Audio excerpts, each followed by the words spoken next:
ദൈവമേ, ഇടത് ചിന്തകന്മാർ മോഡി ഭരണത്തിൽ പശുവിനെ തിന്നാൻ പറ്റുകയില്ലെന്ന് വിലപിക്കുന്നതായി മീഡിയകളിൽ വാർത്ത നിറഞ്ഞതുകൊണ്ട് പറയുകയാണ്, പറയാതിരിക്കാൻ മേല. പശുവിനെ അല്ല, ആനയെ വേണമെങ്കിലും നമുക്ക് തിന്നാമല്ലോ, നിയമം ഉണ്ടാക്കാമല്ലോ ജനാധിപത്യ രാജ്യ സംവിധാനത്തിൽ. നാം ഒരു ജനാധിപത്യ രാജ്യക്കാരാണ് എന്ന് വീമ്പടിക്കുമ്പോൾ രാജഭരണം പോലെ നെഹ്റു കുടുംബത്തിൻ്റെ തിണ്ണനിരങ്ങി കുറേ പേർ മക്കൾ രാഷ്ട്രീയം ഈ നാടാകെ പരത്തി പകർച്ചവ്യാധി പോലെ. ആർക്കാകും ഈ വ്യാധി ഇനിയും ഭാരത മണ്ണിൽ നിന്നും പിഴുതെറിയാൻ ഞാൻ വെല്ലുവിളിക്കുന്നു. അതുമൂലം അമുൽ ബേബികളെന്ന് നാട്ടുകാർ കൂയി വിളിക്കുന്ന ചിന്ന പിള്ളേരുകൾ കൂണുമുളയ്ക്കുന്നത് പോലെ പൊടുന്നനവേ രാഷ്ട്രീയ പാർട്ടികളിൽ നേതാക്കന്മാരാകുന്നു. തൽഫലമായി കഴിവുള്ള മികവുള്ള നേതാക്കന്മാർ സ്വയം അവസരവാദികളാകുന്നു. അല്ലാഞ്ഞാൽ കാലം അവരെ ആരുമറിയാതെ മൂലയിലേക്കാക്കുന്നു.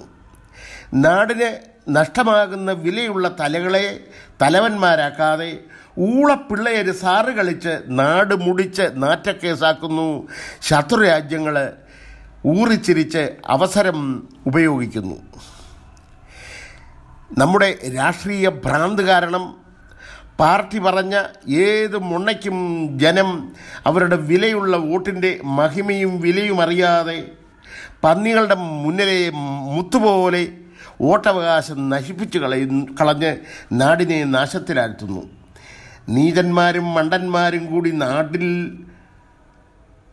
കെടുതികളും കൊള്ളയും കൊലയും ഒടുവിൽ മഹാപ്രളയവും വോട്ട് ചെയ്ത ജനത്തിന് നന്ദി സൂചകമായി തിരികെ നൽകുന്നു. ഒടുവിൽ പ്രേതങ്ങൾ വെള്ളക്കെട്ടുകൾ തോറും അലയുന്നു. ജനമേ, നിനക്ക് കഷ്ടം. കാരണം നീ നിന്നെ അറിഞ്ഞില്ല, നിന്റെ വോട്ട് വരുത്തിയ നാശവും അറിഞ്ഞില്ല.